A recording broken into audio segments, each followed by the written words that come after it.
ओम शांति। आज का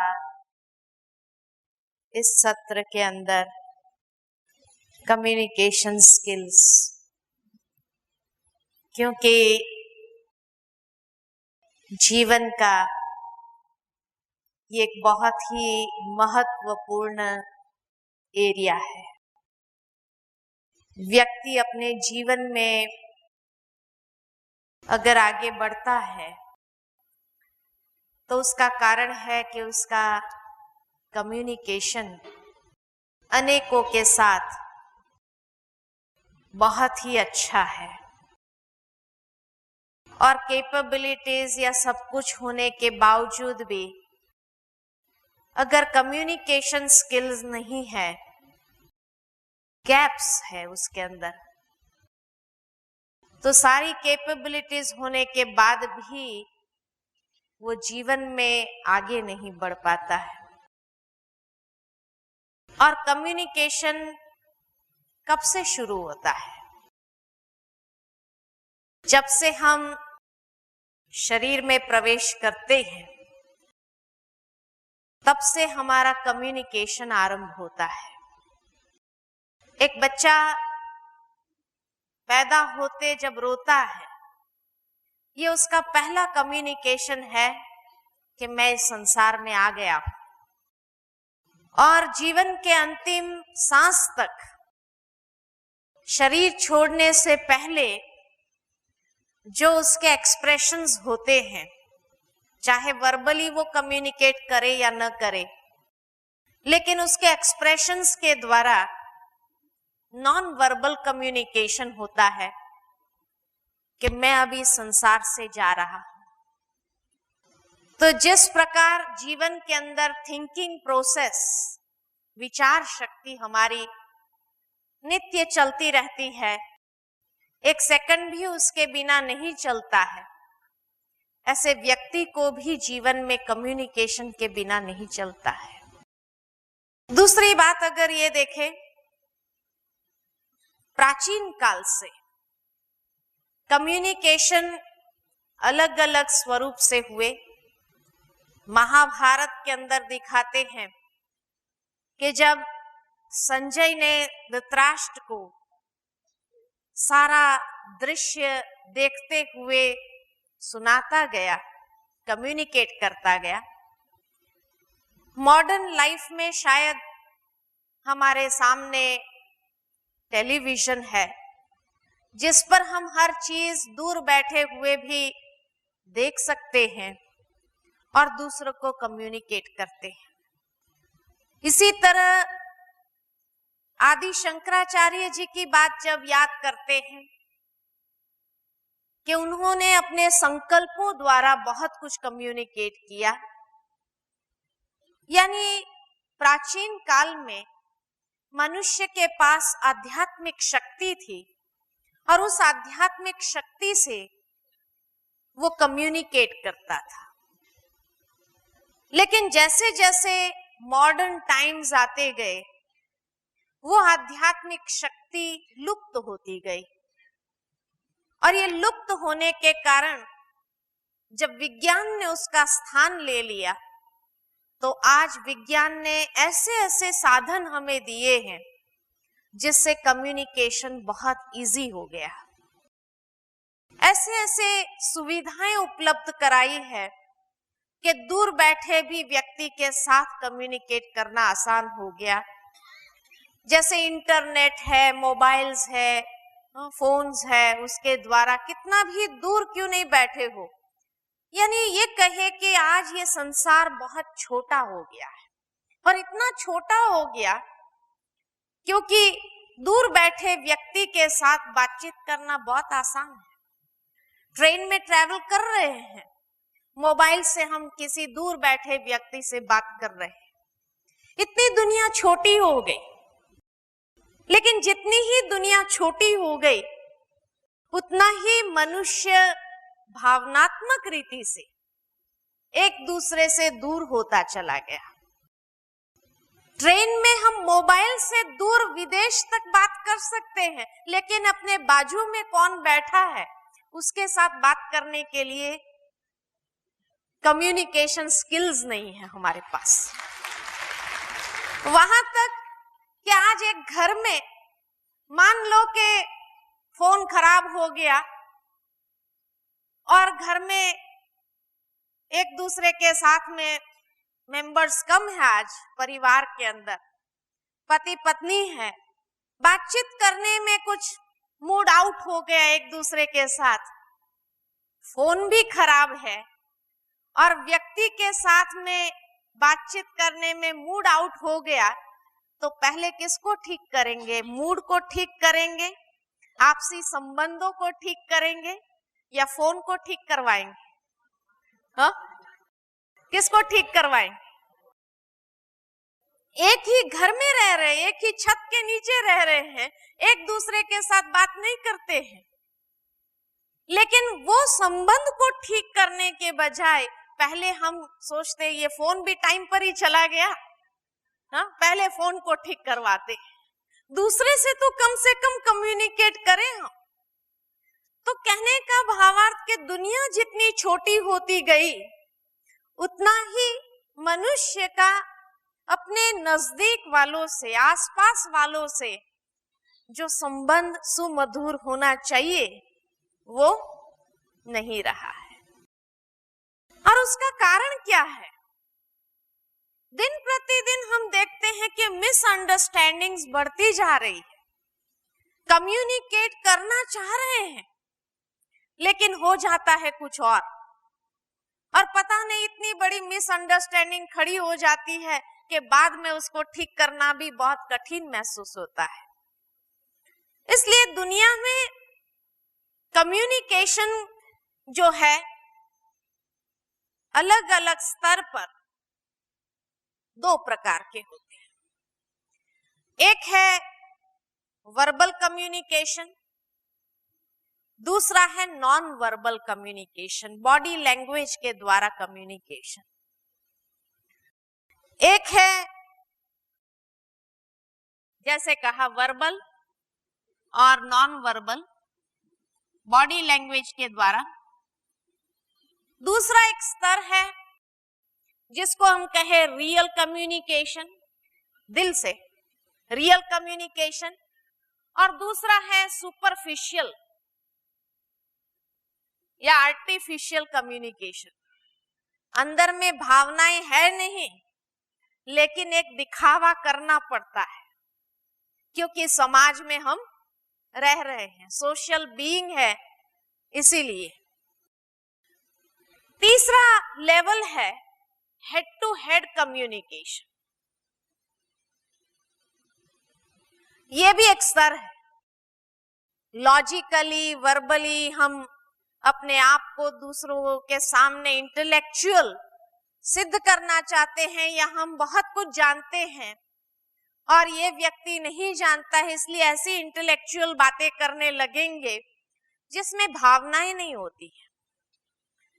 और एक स्तर है हार्ट टू हार्ट कम्युनिकेशन, और ये मिसिंग है आज के युग में। Heart to heart communication, head to head मिलेगा आपको, सुपरफिशियल आर्टिफिशियल कम्युनिकेशन मिलेगा, वर्बल नॉन वर्बल भी मिलेगा, लेकिन जो हार्ट टू हार्ट कनेक्शन होना चाहिए, कन्वर्सेशन होना चाहिए, कम्युनिकेशन होना चाहिए, वो आज दुनिया के अंदर नहीं दिखाई देता है। जब हम इस संसार में आए तो कम्युनिकेट करने के लिए कैसा कम्युनिकेट करना चाहिए, उसके लिए भगवान ने हमें 3 गेट कीपर्स दिए।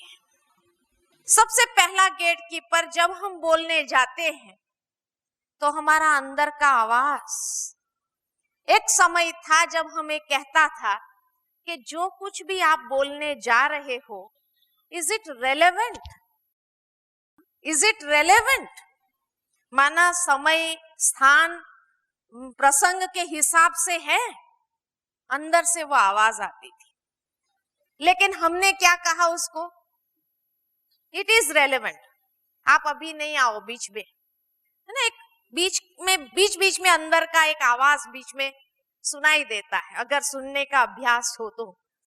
लेकिन जिसको सुनने का अभ्यास नहीं होता है वो सुन नहीं पाते हो उस बात को भी।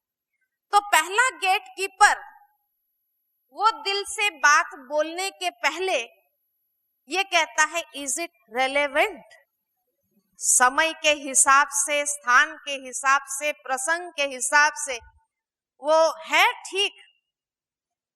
आत्मा अपने लॉजिकल माइंड से कह देती है इट इज रेलेवेंट, हमें अभी बोलना है। अच्छा, तब दूसरा गेट कीपर फिर पूछता है, इज इट नेसेसरी? यही वक्त बोलना है, जरूरी, इसी वक्त आवश्यक है, या बाद में भी कह सकते हो? तो हम क्या कहते हैं, उस दूसरे गेट कीपर को भी चुप करते हैं, नहीं अब भी बोलना है, जो भी हो जाए देखा जाएगा, अब भी बोलना है। तब वो तीसरा गेट कीपर हमें सावधान करता है कि ठीक है, अगर तुम बोलना चाहते ही हो तो थोड़ा शांति से, धीरे से, प्रेम से अपने हृदय की भावनाओं को जोड़ते हुए बोलो। लेकिन हम कैसे बोल देते हैं,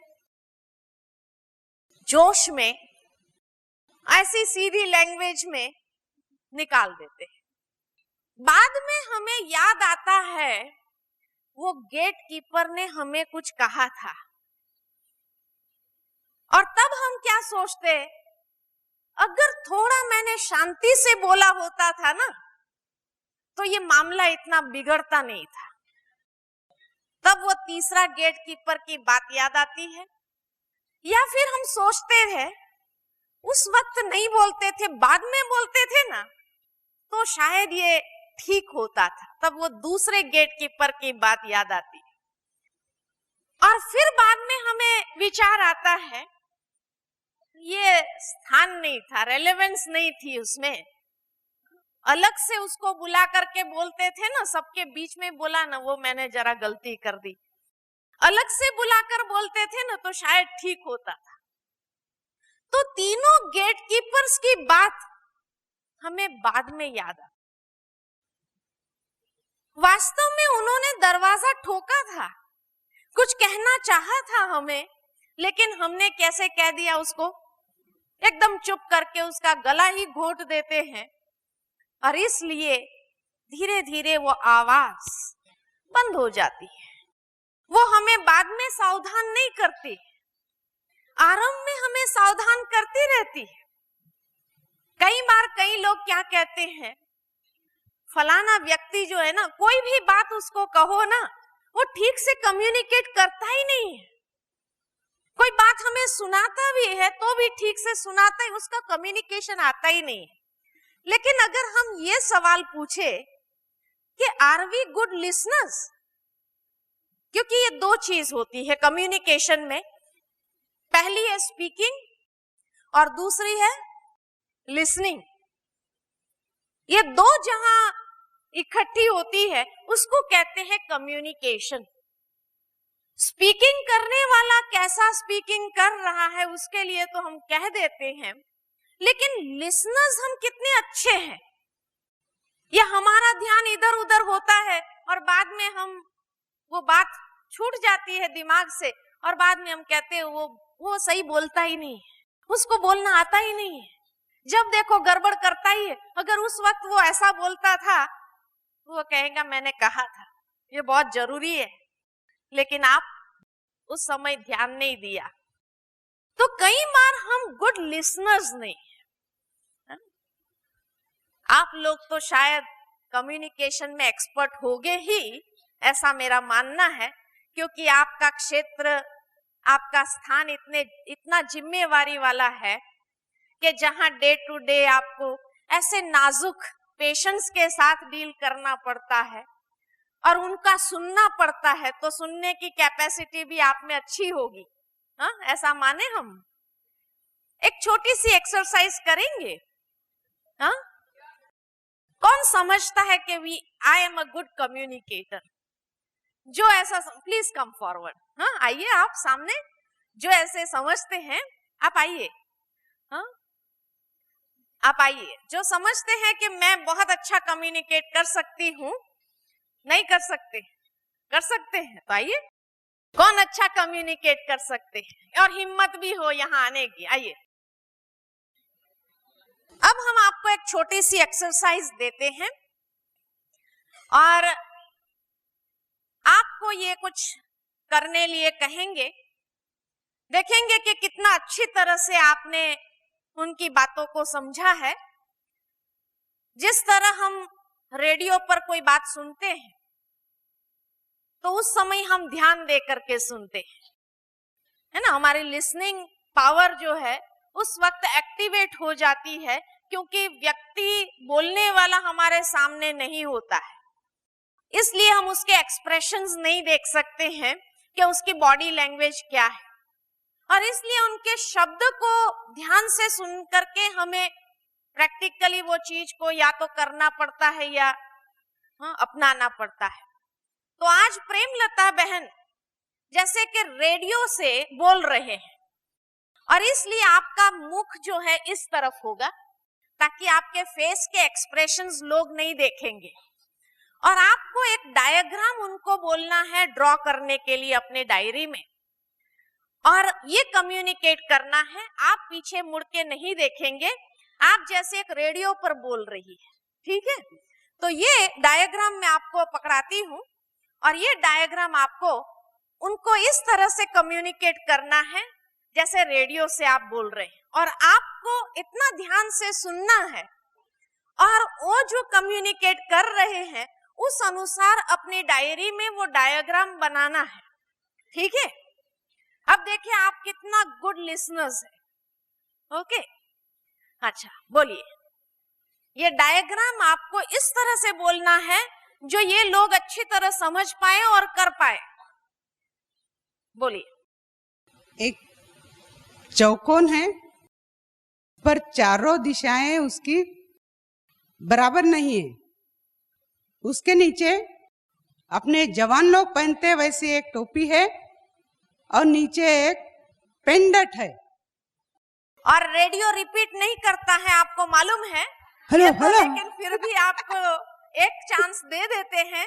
आप बहुत धीरे बोलेंगे ताकि ये लोग समझ पाए। हाँ। एक चौकोर है पर चारों कोने बराबर नहीं हैं। एक चौकोर है पर चारों कोने बराबर नहीं हैं।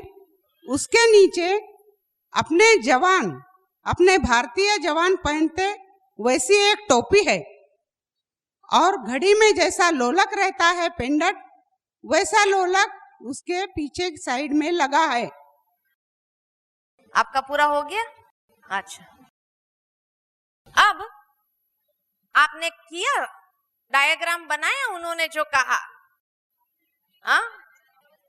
नहीं समझ में आया आपको? हाँ? अच्छा, अब दूसरा कोई आ सकता है सामने जो अच्छी तरह से कम्युनिकेट करना जानता? आइए। एक चतुर्भुज बनाइए। पहले एक चतुर्भुज बनाइए, उसके बाद ऊपर में एक ट्रायंगल खींचिए, साइड में भी, राइट साइड में और एक ट्रायंगल ऊपर से नीचे तक लेकर, ट्रायंगल के ऊपर से रेक्टेंगल के नीचे तक लेकर, ट्रायंगल के बेस से राइट ट्रायंगल के बिंदु तक दूसरा लाइन खींचिए, परपेंडिकुलर लाइन। हुई क्या? उसके बाद रेक्टेंगल के सबसे नीचे वाले बेस से एक सेमी सर्किल खींचिए नीचे, उसमें एक रेडियस बनाइए नीचे में, सेमी सर्किल के नीचे में रेडियस, और फिर राइट सेमी सर्किल के लेफ्ट साइड में एक लाइन खींचिए छोटा सा, फिर उस नीचे एक गोला बनाइए, सर्किल छोटा सा सबसे नीचे, फिनिश। अच्छा, आप सभी ने डायग्राम बनाया? हाँ? किसने बनाया? कौन बना पाए डायग्राम? जो उन्होंने वर्णन किया वैसा डायग्राम कौन बना पाए? कोई बना पाए? आइए, आप बताएंगे कि आपने क्या बनाया। आपने ऐसा वर्णन किया था, आप देखो। हाँ? ये ठीक था? जो आपने बोला वैसा था? नहीं। आप बनाइए। बहुत अच्छी हिम्मत किया, फिर भी आपने अच्छी हिम्मत किया। ऐसा था बहन जी? नहीं, अच्छा अच्छा। दूसरा कोई अभी आए जो टीवी के ऊपर पढ़ रहे हैं, अपने एक्सप्रेशंस के साथ कम्युनिकेट करें यही डायग्राम को। आइए, माना पहले हमने सुना सिर्फ वर्बल कम्युनिकेशन, उसमें बिल्कुल एक्यूरेसी नहीं है। अब हम टीवी के ऊपर जैसे न्यूज देख रहे होते हैं और उस समय जैसे व्यक्ति अपने नॉन वर्बल लैंग्वेज को भी यूज करता है, अब देखो आप सही कर पाते हैं या नहीं कर पाते। वो फेस पब्लिक को करना है और आपको नॉन वर्बल लैंग्वेज को भी यूज करना है। ये आकाशवाणी है। अब आप हमारे एक प्रोग्राम सुनेंगे, उसमें हम आपको एक छोटी सी गेम देंगे और जो जीतेगा उसको 1 करोड़ रुपया इनाम मिलेगा। एक त्रिकोणाकार दौड़िए, आराम से दौड़िए और उसके नीचे ट्रायंगुलर पहले दौड़िए और बराबर उसके नीचे एक स्क्वायर दौड़िए। उसके जो ऊपर के ट्रायंगुलर है उसके पास एक दूसरा ट्रायंगुलर बनाइए राइट साइड पर, और राइट साइड पर जो ट्रायंगुलर आपने खींचा है उसके नीचे एक और ट्रायंगुलर खींचिए। आप पूछ नहीं सकते, आपको सिर्फ उसके एक्सप्रेशंस को देखना है और उनको सुनना है, पूछ नहीं जो सकते। स्क्वायर आपने ड्रॉ किया है उसी के नीचे एक कैप सा आकार बनाइए, जैसे कि आर्मी लोग पहनते हैं ऐसी कैप का आकार बनाइए और कैप के लेफ्ट साइड से नीचे एक घड़ी का लोलक लगा दीजिए। मैं समझता हूं कि आप लोगों ने ड्रॉ कर दिया होगा और कौन करोड़ रुपया जीतता है और ये हम देखेंगे। Thank you very much. अच्छा, किसने किया है? आप समझते आपने किया है? आइए दिखाइए। अच्छा, और आप बनाइए, आप बताइए जैसे आपने बताया वैसा था ये चित्र। अब आप देखिए, ये ठीक है? ये भी नहीं ठीक है। ये ड्राइंग था, लेकिन आप सभी ने ये महसूस किया होगा कि जो पहले आपने रेडियो पर जैसे सुना खाली वर्बल, उसमें आपकी ग्रास्पिंग कैपेसिटी कितनी थी, और उसके बाद आपने जो एक्सप्रेशंस के साथ देखा उस समय आपकी एक्यूरेसी कितनी है। कहने का भावार्थ के कम्युनिकेट करने के लिए दोनों चीजों की आवश्यकता है। बॉडी लैंग्वेज भी इतना ही महत्वपूर्ण है, एक्सप्रेशंस भी उतना ही महत्वपूर्ण है, और हमारा वर्बल उसके साथ मैचिंग होना यह भी इतना ही महत्वपूर्ण है। क्योंकि हमारा पर्पस क्या है कम्युनिकेशन के समय? हमारा पर्पस है कि हम व्यक्ति के एक दूसरे के निकट आए, हम अलग अलग टूल्स टेक्निक्स आदि यूज करके जिस तरह से भी एफिशिएंट हो सके, to come closer together as human beings. Communication की आवश्यकता क्या है, उद्देश्य क्या है?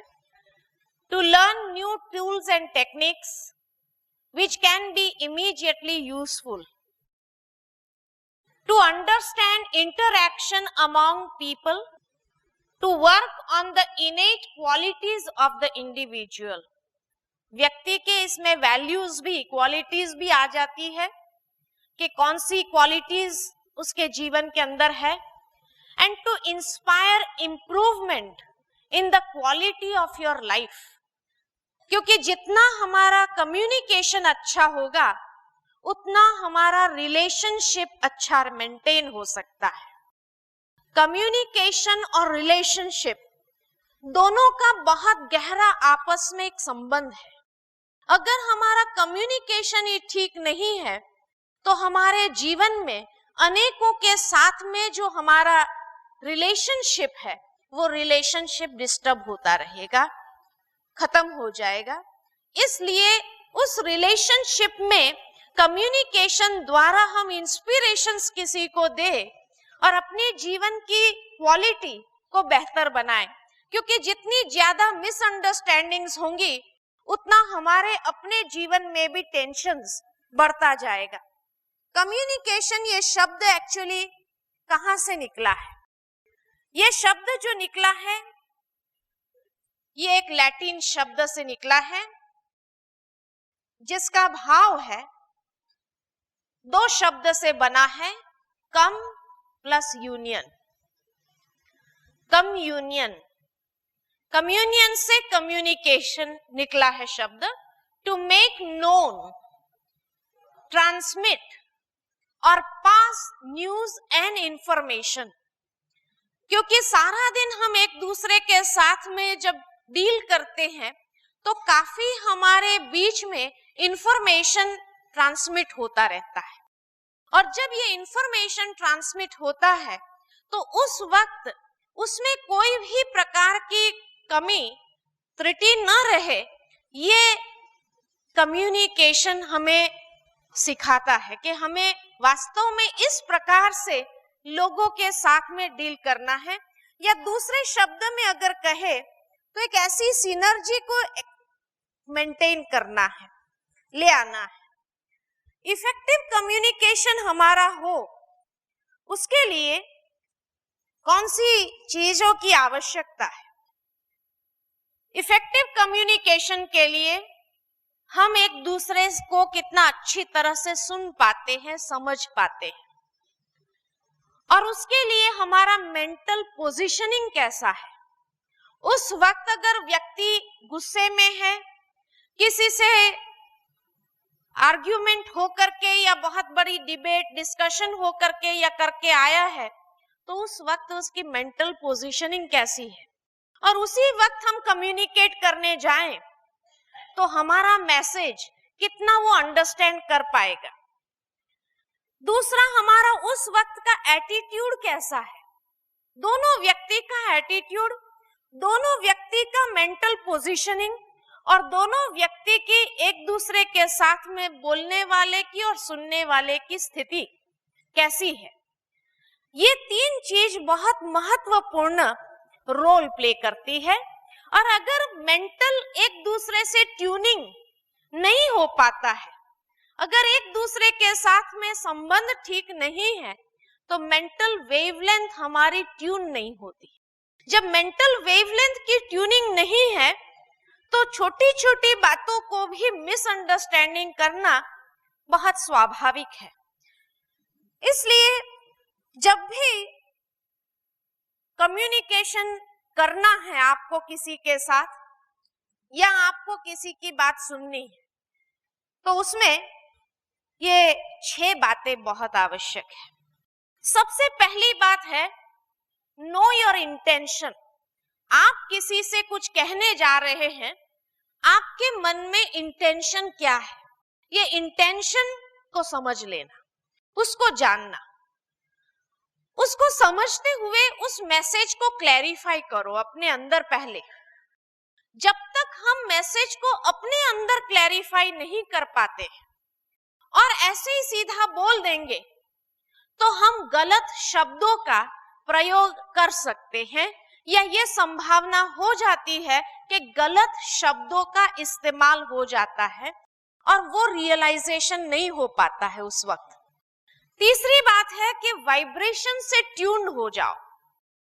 जिस वक्त आप कहने जा रहे हैं किसी को, उस समय के वाइब्रेशंस को भी भांप लो, महसूस कर लो कि ये सही वाइब्रेशंस है, व्यक्ति की मानसिक स्थिति पॉजिटिव महसूस हो रही है, उस समय ये सुनने की कैपेसिटी में है या नहीं है ना। चौथी बात, चूज द करेक्ट मोड। अगर मान लो कि आप समझते हैं कि वर्बली बोलना ठीक रहेगा, यही करेक्ट मोड है कम्युनिकेट करना, तो वहां जाकर आप वर्बली उस बात को क्लैरिफाई करिए।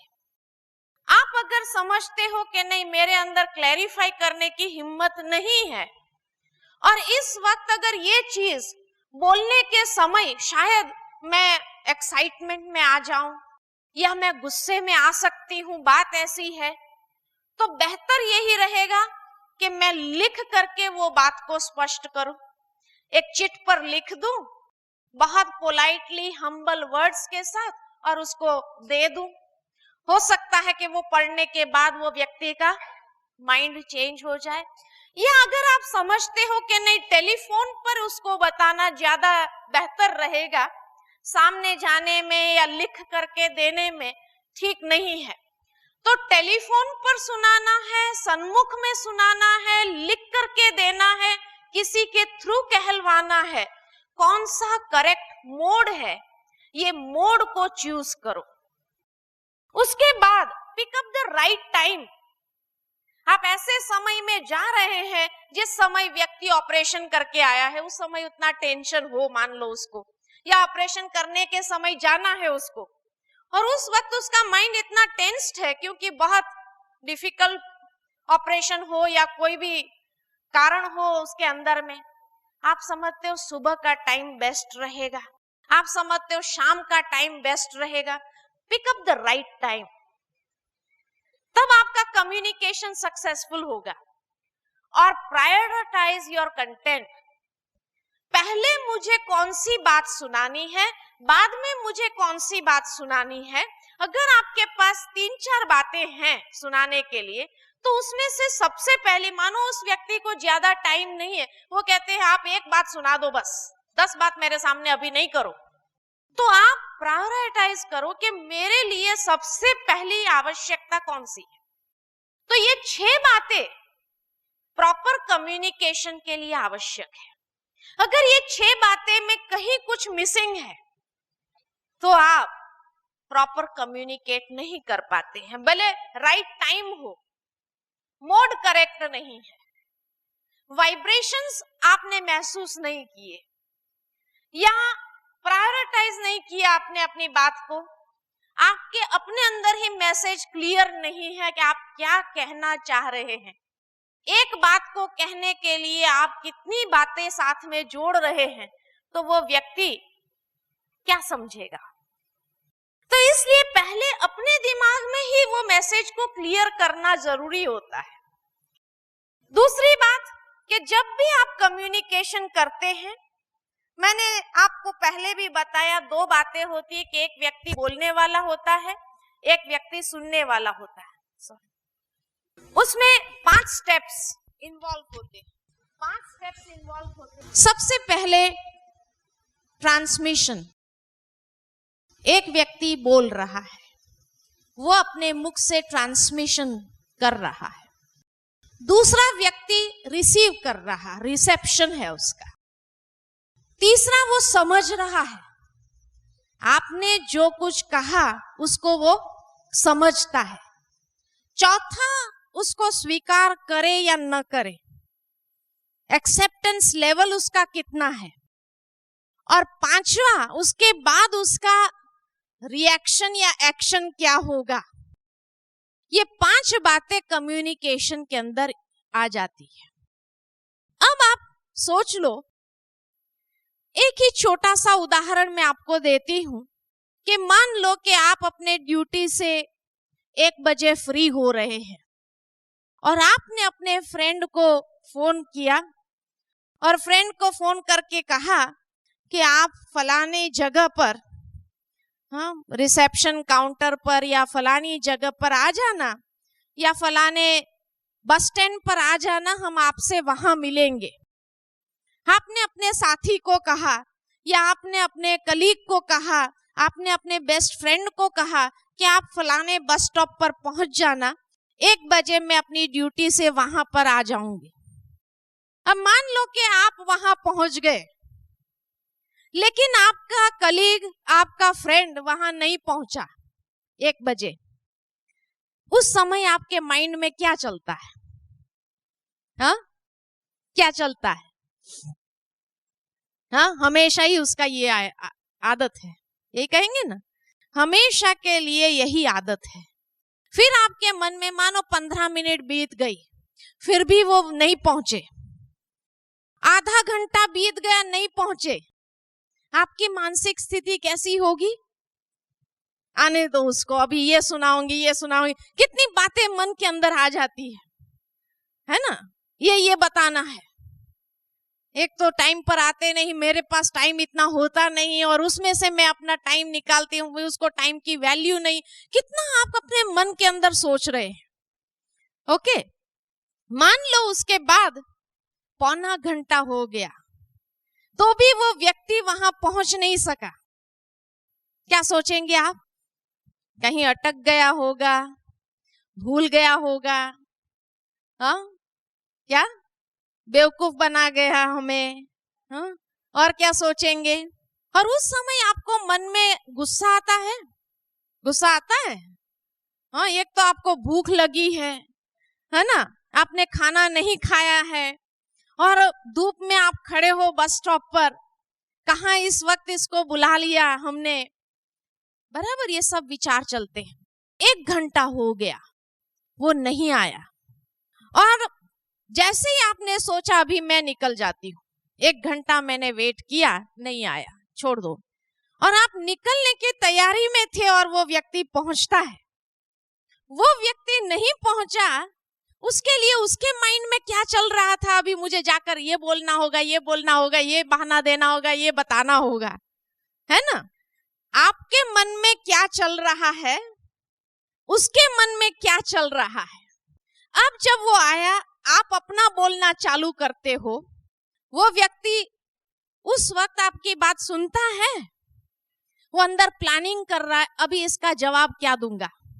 तो आप बोल रहे हैं लेकिन वो सुन नहीं रहा है, क्योंकि उसका माइंड अंदर में प्लानिंग कर रहा है कि अब मुझे इसको क्या कहना है, क्या बहाना देना है, ये कहना पड़ेगा, ये कहना पड़ेगा। अच्छा, तो रिसेप्शन कुछ हुआ नहीं, ट्रांसमिशन हुआ, रिसेप्शन कुछ हुआ नहीं, उसने कुछ समझा नहीं, समझने के न समझने कारण उसने कुछ भी बोल दिया आपको। तो आपका मैसेज लास्ट में कितना उस तक पहुंचता है, या कितना आप उसको कन्विंस कर पाते हो, या कितना उसको आप कह देते हो। आप जो उसको कहना चाहते थे, जिसके लिए आपने बुलाया था, वो 100% इम्पोर्टेंट काम के लिए आपने बुलाया था, वो चीज आपको कहनी थी, लेकिन क्योंकि वो नहीं आया इसलिए वो चीज बाजू पर रह गई, और उसके बदले आपने जो कहा वो 50% उसके लिए इम्पोर्टेंट हो गया। उसके बाद उसने जो सुना, कितना सुना उसने? अबाउट 40%। उसके बाद उसने जो समझा, कितना परसेंट? 30%। उसके बाद उसने जो अपने दिमाग में वो बात रखी, कितना परसेंटेज? 20%। उसके बाद जो आपको कहना था, जो आपकी इंपॉर्टेंट बात थी, वो उसके दिमाग में कितना परसेंट जाती है? क्योंकि प्री ऑक्यूपाइड है, ऑक्यूपाइड हो गई, तो कितनी उसके अंदर जाती है वो इंपॉर्टेंट बात? खाली 10%। और उसके बाद आप जो कह रहे हैं उसमें से सार कितना निकलता है? जो इंपॉर्टेंट बात थी 100%, उसका सार कितना निकलता है? क्योंकि उसमें कितनी बातें और मिक्स हो गई, एक्साइटमेंट मिक्स हो गया, आपका गुस्सा मिक्स हो गया, आपकी और बातें मिक्स हो गई, तो कितना आपका उस मोस्ट इंपॉर्टेंट बात, उसकी वैल्यू कितनी रही? 0%। ये प्रैक्टिकल होता है, और वहां कम्युनिकेशन फेल हो जाता है कि जब सामने वाले ने लिया ही नहीं, कुछ भी सार को भी नहीं पकड़ा, क्योंकि उसका माइंड पहले से ही प्री ऑक्यूपाइड था, तो इसलिए वो समझ नहीं पाए। कुछ वैल्यूज की इसलिए आवश्यकता है। कम्युनिकेशन गैप को खत्म करने के लिए मुख्य चीज जो है वो है वैल्यूज। वैल्यूज ये है मुख्य रूप से 4 वैल्यूज। सबसे पहली वैल्यू अगर है प्रेम, लव। जब आप दूसरे के साथ कम्युनिकेट करते हो, उसमें कितना आप प्यार से बोल पा रहे हर बात को। दूसरा, उसका रिस्पेक्ट को मेंटेन करना, और वो रिस्पेक्ट को मेंटेन करते हुए उस बात को कहना। तो दूसरी वैल्यू है रिस्पेक्ट। तीसरी वैल्यू है पेशेंस, धैर्यता बहुत चाहिए, क्योंकि जब हम कुछ कहेंगे, सामने वाला कुछ कहेंगे, तो उसकी बात सुनने की भी एक धैर्यता की शक्ति चाहिए।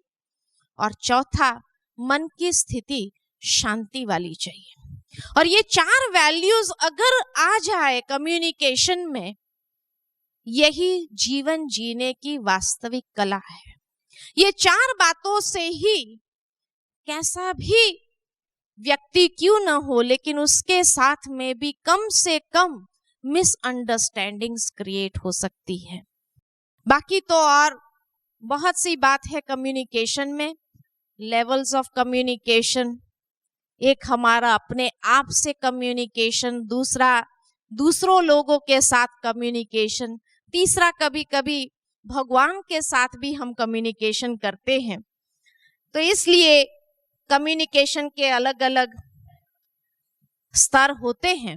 लास्ट में मैं आपको एक बात और कम्युनिकेशन के विषय में बताना चाहती हूँ कि कम्युनिकेशन में जितना बोलने की कला, संवाद महत्वपूर्ण है, इस प्रकार सुनना भी महत्वपूर्ण है, क्योंकि ये भी कम्युनिकेशन में ही इन्वॉल्व होता है।